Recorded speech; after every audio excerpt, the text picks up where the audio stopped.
యజమానురాలు రెండింటిని ఆశ్రయిస్తుంది. ఒకటి దీపము, రెండు ఉసిరికే. అందుకే మీరు చూడండి, కార్తీక మాసం అంతా ఉసిరి సంబంధమే. ఒకవేళ వాడి ఇంట్లో తిండేమోనని ప్రత్యేకంగా వనభోజనమని ఉసిరి చెట్టు దగ్గరికి తీసుకెడతాడు. మళ్ళీ ద్వాదశి తిథి వచ్చినప్పుడు ఉసిరికాయలతో ఉన్న కొమ్మ తెచ్చి ఇంట్లో పెట్టి పూజ చేస్తారు. ఆ ఉసిరి గాలి తగలడం కోసం, ఉసిరి కాయ తినడం కోసం అంత జాగ్రత్తగా ఎందుకు బిగింపు తీసుకొచ్చారో తెలుసా అండి ఋషులు? ఏదైనా కేవలం ఔషధంగా స్వీకరించారు మన ధర్మంలో. ఏదైనా ఈశ్వరానుగ్రహమును ముడివేసి, ఆమ్ల ఉసిరికాయని ఈశ్వర ప్రసాదంగా. అందుకే కార్తీక మాసం వచ్చేటప్పటికి గుత్తులు గుత్తులుగా కాస్తాయి. ఏ ప్రకృతి ప్రమాదకరంగా ఉంటుందో ఆ ప్రకృతి ఆ ప్రమాదాన్ని పోగొట్టుకునే వస్తువుని కూడా మీకు ఇస్తుంది. మీరు దాన్ని ఈశ్వర ప్రసాదంగా స్వీకరించారనుకోండి, అది మరింత అభ్యున్నతి హేతువై కూర్చుంటుంది. కాబట్టి కార్తీక మాసం అంతా తప్పకుండా ఉసిరికాయ పచ్చడి తింటుంటారు ఆదివారములు వినా. అలాగే కార్తీక మాసం అంతా దీపానికి ప్రాధాన్యం. ఈ దీపము పెట్టేటప్పుడు మీరు ఒక విషయాన్ని చాలా జాగ్రత్తగా జ్ఞాపకం పెట్టుకోవాలి. నువ్వు శివాష్టోత్తరం కదయా మొదలుపెట్టావని మీరు అనుకోకండి. నేనే శివాష్టోత్తరం వదిలిపెట్టాను అనుకోకండి. నేను శివాష్టోత్తరమే చెప్తున్నాను. ఎలా చెప్తున్నానో నేను ముడిసినప్పుడు మీకు అర్థమవుతుంది. దీపం కార్తీక మాసంలో పెడితే కేవలం అది దీపము అని నమస్కారం చెయ్యకూడదు, ఒక మాట చెప్పి నమస్కారం చేయాలి. దామోదరం ఆవాహయామి అన్నారు. అంటే దామోదరా నీవి దీపమునందు ప్రవేశించు, లేదా ఉమాసహిత త్రయంబకం ఆవాహయామి అన్నారు. ఉమాసహితుడైనటువంటి త్రయంబకుడినైనా దీపం మీదకి ఆవాహన చెయ్యాలి, దామోదరుణ్ణైనా ఆవాహన చెయ్యాలి. ఏమండి, విష్ణువుకి సహస్రనామాలు ఉన్నాయి కదా, దామోదర అన్న పేరుతోనే ఎందుకు ఆవాహన చేయాలి? శివుడికి సహస్రం ఉందిగా. ఆ పేర్లన్నీ విడిచిపెట్టి ఉమాసహిత త్రయంబకం ఆవాహయామి అన్న మాట అని అక్షతలు ఎందుకు వేయాలి దీపం మీద? అంటే దానికి ఒక పెద్ద రహస్యం ఉంది. శివుడు కేశవుడు రెండు పాలు. మీరు ఇది చాలా జాగ్రత్తగా గుర్తుపెట్టుకోవలసిన రహస్యం. శివ కేశవ అని రెండుగా కనపడేటటువంటి పదార్థములు ఒక్కటే. శివస్య హృదయం విష్ణోశ్చ హృదయం శివ. శివుని యొక్క హృదయం విష్ణువు అయి ఉంటారు, విష్ణువు యొక్క హృదయము శివుడై ఉంటాడు. ఆయన అనుగ్రహం కలిగే వరకు రెండుగా కనపడుతూ ఉంటారు. ఆయన అనుగ్రహం కలిగితే రెండుగా ఉన్నవి ఒకటిగా మీకు దర్శనం. ఆ అనుగ్రహం కలిగే వరకే. అది అయిందా మీకు అసలు శివకేశవుల మధ్య భేదము గోచరించదు. మీరు ఎంత సంతోషపడిపోతారో ఆ రెండూ కలిసిపోయిన స్వరూపాన్ని మీరు లోపల స్తోత్రం చేయడానికి, లోపల భావన చేయడానికి. మనకి కాంచీపురానికి కేవలం 20 మైళ్ళ దూరం. వెల్లూరు రోడ్లో వెడుతుంటే మీరు కంచి ఇంకా దగ్గరికి వచ్చేస్తోందనగా 20 మైళ్ళ దూరంలో ఎడం చేతి పక్కకు ఒక రోడ్డు ఉంటుంది. ఆ రోడ్లో వెడితే ఒక క్షేత్రం ఉంది. అది తిరుప్పార్కడలి అంటారు. అంటే మనం పాలకడలి అంటాం, తిరుప్పార్కడలి అంటారు. తిరుప్పార్కడలి అన్న క్షేత్రానికి ఉన్నటువంటి వైభవం ఏమిటో తెలుసా అండి? అక్కడ విష్ణువాలయం లేదు, అన్నీ శివాలయాలు. ఒకప్పుడు విష్ణువాలయం లేదు అక్కడ. ఒకానొకప్పుడు పరమ వైష్ణవుడు అనగా విష్ణువు యందు విశేష ప్రీతి కలిగిన వాడు ఇతర రూపములను అంగీకరించలేనటువంటి ఒక భక్తుడు ఆ ఊళ్ళోకి ప్రవేశించాడు. ఆయనకు ఒక నియమం ఉండేది, విష్ణు స్వరూపాన్ని దర్శనం చేస్తే కానీ ఆయన భోజనం చేయడు. కాబట్టి ఆయన ప్రతి దేవాలయం దగ్గరికి వెళ్ళడం, లోపల పెరుమాళ్ళు ఉన్నాడా అని అడుగుతూ ఉండడం. లోపల పెరుమాళ్ళు కారు, పరమేశ్వరుడు ఉన్నారు. ఆయన వెళ్ళేవారు కాదు, వెళ్ళిపోతూ ఉండేవారు. భోజనం చేసే వేళ దాటిపోయింది, నీరసం వచ్చేసింది, విష్ణుమూర్తి యొక్క దేవాలయం కనపట్టలేదు. ఆయన ఆఖరికి తను తిరిగిన దేవాలయాల్లోనే ఒక దేవాలయం ముందుకు వచ్చి పడిపోయాడు, కదలలేకపోయారు. అంతలో ఒక వృద్ధుడైనటువంటి బ్రాహ్మణుడు ఆయన దగ్గరికి వచ్చి, ఏమన్నా అలా ఉన్నారు, అంత నీరసంగా ఉన్నారు, ఏమైందన్నారు. ఏమి దిక్కుమాలూరయా, పెరుమాళ్ళకి గుడే లేదు ఇక్కడ, విష్ణువుకి గుడి లేదు. ఏం విష్ణువుకి గుడి లేకపోతే ఏం శివాలయాలు ఉన్నాయిగా అన్నాడు. కాదు, నాకు విష్ణు స్వరూపంగానే కావాలి, శివస్వరూపంగా నేను చూడను, నాకు విష్ణు స్వరూపం కావాలి. ఓహో, అదే మీ ఇబ్బంది. మరి మీరు పడిపోయిన గుడి విష్ణుమూర్తి గుడేగా, లోపలికి వెళ్ళకపోయారా అన్నాడు. అబద్ధాలు అడకు, అది విష్ణువు గుడి కాదు, అది శివాలయం, అందులో శివలింగం ఉంది, నేను రానన్నాడు. ఆయన అన్నాడు, ఇలా వాదిస్తే ఏం వస్తుంది, నాతో వస్తే చూపిస్తా, లోపల శివలింగం ఉందో పెరుమాళ్ళు ఉన్నాడు, రండి చూపిస్తానన్నాడు. ఆయన అన్నాడు, అబద్ధం, నేను లోపలికి రానన్నాడు. సరే, ఇంతలో ఇద్దరి మధ్య వాదన పెరిగింది. ఆయన అన్నాడు, అబద్ధం అబద్ధం అని బయట కూర్చుంటే ఎలా తెలుస్తుంది, మీకేం కనపడిందో ఏం చూశారో నాతో రండి, నేను చూపిస్తాను, పెరుమాళ్ళు ఉన్నాడో లేదో లోపల. సరే పదండి అన్నారు. ఇద్దరు కలిసి లోపలికి వెళ్ళారు. ఆయన శివలింగాన్ని చూపించి ఎవరున్నారో చూడండి అన్నారు. ఆయన శివలింగం మీద చూసేటప్పటికి చిన్మయం అంటారు, ఇలా పైకి పుటమరించినటువంటి స్వరూపం ఉంటుందే, ఆ బ్రహ్మగారు లేదా అంబ పీఠం అంబమయం సర్వం శివలింగ ఇశ్చిన్మయం సాకారంచ నిరాకారం నిర్గుణంచ గుణాత్మకం అని ఆ చిన్మయం ఆ శివలింగం పైకి ఉబికినటువంటి బొడిపే లింగాకృతి కాకుండా ఆ పీఠం మీద శ్రీ మహావిష్ణువు నిలబడి దర్శనమిచ్చారు. అప్పటి నుంచి ఇప్పటి వరకు ఆ దేవాలయం అలాగే ఉంది. హరిహరనాథుడిగా తిక్కనగారికి దర్శనం ఇవ్వలా? ఆయనే శివలింగంలో శ్రీ మహావిష్ణువు ఉన్నటువంటి క్షేత్రం. మీరు ఎప్పుడైనా కాంచీపురం వెడితే, కోటేశ్వరారు అబద్ధాలు చెప్పారనుకోకండి, మీరు కాంచీపురం వెడుతున్నప్పుడు చిత్తూరు నుంచి కాంచీపురం వెళ్ళేటప్పుడు వెల్లూరు రోడ్డు అంటారు. ఆ వెల్లూరు రోడ్లో వెడుతున్నప్పుడు ఎడం చేతి పక్కకి వెడితే 20 మైళ్ళ దూరంలో ఉంది తిరుపార్కడల్ అంటారు. ఆ క్షేత్రానికి వెళ్ళి చూడండి, అత్యద్భుతమైనటువంటి స్వరూపం. కాబట్టి శివకేశవుల మధ్య భేదము అన్నట్టు కనపడుతుంది, రెండు అన్నట్టు కనపడుతుంది. యథార్థమునకు శివకేశవులు రెండు కాదు, శివుడే కేశవుడు, కేశవుడే శివుడు.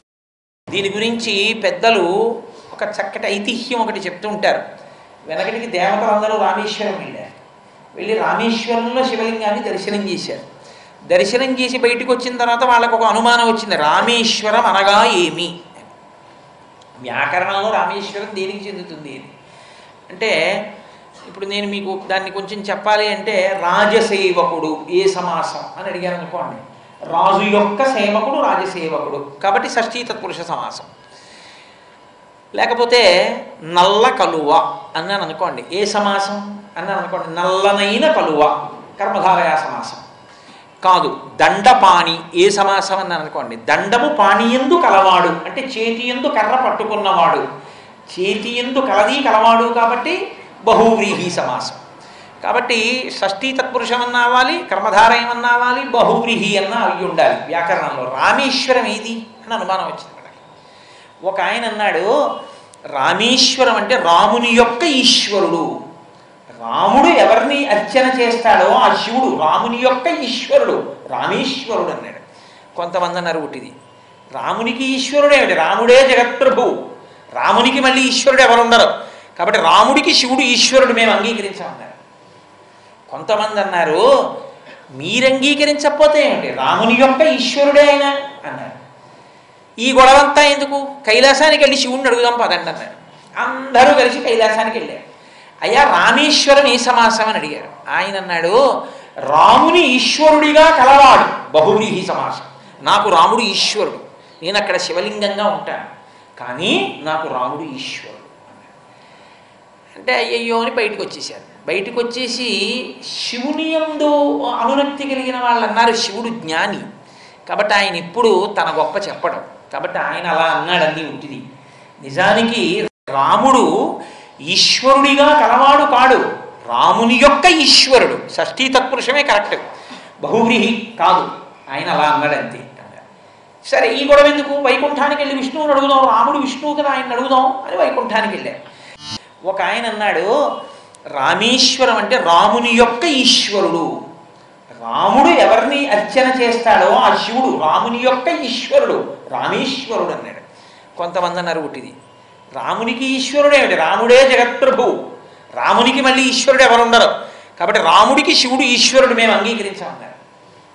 కొంతమంది అన్నారు, మీరు అంగీకరించకపోతే ఏమిటి, రాముని యొక్క ఈశ్వరుడే ఆయన అన్నారు. ఈ గొడవంతా ఎందుకు, కైలాసానికి వెళ్ళి శివుడిని అడుగుదాం పదండి అన్నారు. అందరూ కలిసి కైలాసానికి వెళ్ళారు. అయ్యా రామేశ్వరం ఏ సమాసం అని అడిగారు. ఆయన అన్నాడు, రాముని ఈశ్వరుడిగా కలవాడు, బహువ్రీహి సమాసం.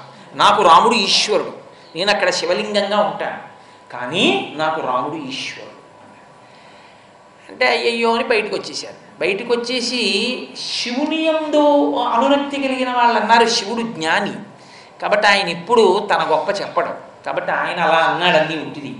నిజానికి రాముడు ఈశ్వరుడిగా కలవాడు కాడు, రాముని యొక్క ఈశ్వరుడు, షష్ఠీ తత్పురుషమే కరెక్ట్, బహువ్రీహి కాదు, ఆయన అలా అన్నాడు అంతే. సరే ఈ గొడవ ఎందుకు, వైకుంఠానికి వెళ్ళి విష్ణువుని అడుగుదాం, రాముడు విష్ణువు కదా ఆయన అడుగుదాం అని వైకుంఠానికి వెళ్ళారు. అయ్యా అది షష్ఠీ తత్పురుషమా బహువ్రీహియా అంటే శ్రీ మహావిష్ణువు అన్నారు, ఆయన అలాగే అంటారు, శివుడు పెద్ద ఆయన గౌరవం. కానీ అసలు నిజం నేను చెప్తాను, రాముని యొక్క ఈశ్వరుడు నాకు ఈశ్వరుడు ఆయనే, కాబట్టి ఆయనే నాకు ఈశ్వరుడు అన్నారు. శివకేశవులకు వ్యాకరణం తెలియదా ఏమి, ఇద్దరు ఓ గురువు గారి దగ్గర చదువుకోలేదా? ఇదెక్కడ గొడవ, ఆయనేమో రాముని ఈశ్వరుడిగా కలిగిన వాడిని అంటాడు, ఈయనేమో రాముని యొక్క ఈశ్వరుడు అంటాడు. ఈయన షష్ఠీ తత్పురుషం అంటాడు, ఆయన బహువ్రీహి అంటాడు. ఏది అసలు నిజం? 4 తలకాయలు ఉన్నవాడు ఒక ఆయన ఉన్నాడుగా, సృష్టి చేసేవాడు, 4 ముఖాలతో వేదం చెప్పేవాడు, ఆయన అడుగుతా గొడవ వెళ్ళిపోతుంది, ఆయన తప్పు చెప్పడుగా. కాబట్టి ఆయన దగ్గరికి వెళ్ళారు. ఆయన అన్నాడు, దీనికి ఇంత దూరం వచ్చారా, మీ మొహం ఇట్సా, రామేశ్వరము అంటే రాముడు ఈశ్వరుడు అయినాడు, రాముడే శివుడు, శివుడే రాముడు, కల్పధారయా సమాసం రాదే, 2 కాదన్నాడు.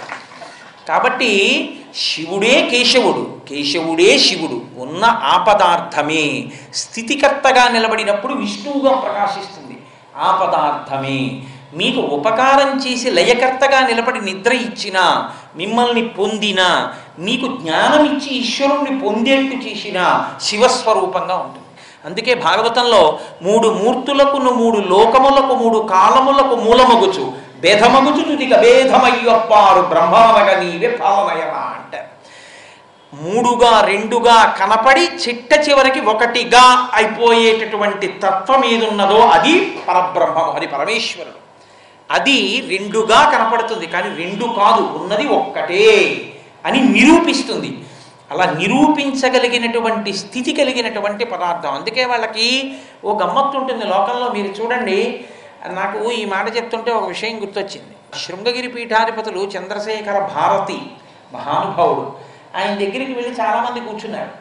కూర్చుంటే ఆయన ఏ ఊరు నుంచి వచ్చారు అంటే ఏదో ఫలానా ఊరు నుంచి. మీ పేరేమిటి? ఆయన ఏదో పేరు చెప్పాడు. ఇంకోరిని అడిగారు, మీ పేరేమిటి? ఏదో పేరు చెప్పాడు. మీరు ఏదో ఊరు నుంచి వచ్చారు, ఈ పేరు ప్రసాదం ఇస్తున్నారు. ఒక ఆయన్ని అడిగారు, ఆయన ఏం చెప్పలేదు. మీ పేరేమిటి అన్నారు, చెప్పలేదు. ఏ ఊరు నుంచి వచ్చారు చెప్పారు. ఏం పేరు అడిగాని చెప్పలేదే అన్నారు. వీళ్ళందరూ వెళ్ళిపోయాక చెప్తాను స్వామి. అదేమిటి వీళ్ళందరూ వెళ్ళిపోయాక పేరు చెప్పడానికి ఫోన్లే, ఏదో ఇబ్బంది ఉందేమో అనుకున్నారు. అందరూ వెళ్ళిపోయారు. వెళ్ళిపోయిన తర్వాత స్వామి నా పేరు ఇప్పుడు మీకు చెప్తానన్నాడు. చెప్పు. భుజంగం. ఏమది చెప్పడానికి భయం ఏమిటి, అలా చెప్పచ్చు కదా అందరి మధ్యలో అన్నారు. భుజంగం అంటే పాము కదా స్వామి, ఎలా చెప్తాను, సిగ్గేసింది.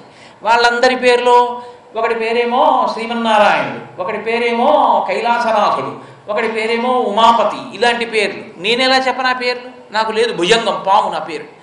ఆ పేరు వింటే నవ్వుతారేమో అని నేను చెప్పలేదండి.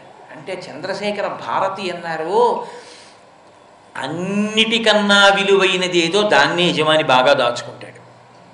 నేను ఇంటికి వెళ్ళాను అనుకోండి, నా ఉత్తరయం తీసి దండం మీద బారేస్తాను, ఈ పంచె తీస్తాను, ఇంకో దండం మీద బారేస్తాను, ఏదో ఓ తేలిక పంచె కట్టుకుంటాను పడుకోబోయే ముందు. కానీ బంగారు రుద్రాక్షల్ని మాత్రం తీసి ఎక్కడ పెడతానో సభాముఖంగా చెప్పేయకూడదుగా, జాగ్రత్తగా దాచుకుంటాను కదా. కాబట్టి ఇవి బంగారంతో చేసిన రుద్రాక్షలు, జాగ్రత్తగా దాచుకోను, జాగ్రత్తగా దాచుకుంటాను. ఏమయ్యా మీ తల్లిదండ్రులు నీకు ఎందుకు భుజంగం అని పేరెట్టారో తెలుసా? పరమశివుడికేమో ఆభరణం, శ్రీ మహావిష్ణువుకేమో శయనం. ఎవడు ఇంట్లో ఏది ఎలా ఉన్నా పక్క దులుపుకుని జాగ్రత్తగా వేసుకుంటాడా వేసుకోడా? శ్రీ మహావిష్ణువుకి పడుకోవడానికి శయ్య, పరమశివుడికి మెడలో వేసుకునే ఆభరణం. కాబట్టి ఇద్దరూ ఎప్పుడూ నిన్ను జాగ్రత్తగా కాపాడుకుంటారు, ఇద్దరూ నిన్ను ఎప్పుడూ పొదివి పట్టి కాపాడాలని నీకు భుజంగమని పేరెట్టారు. సంతోషంగా నాగాభరణుడు నాగశయనుడు ఇద్దరికీ చెందినవాడిని అని చెప్పుకోకుండా సిగ్గుపడతాయా అన్నారు. అంటే ఆయన అన్నాడు, నేను ఇంకెప్పుడు ఎక్కడికి వెళ్ళినా సంతోషంగా నా పేరు భుజంగం అని చెప్పుకుంటాను నేను. కాబట్టి శివకేశవుల యొక్క తత్వము ఒకటిగానే ఉంటుంది, వాళ్ళిద్దరూ ఒక్కటే, కానీ 2గా కనపడడంలోనే దాని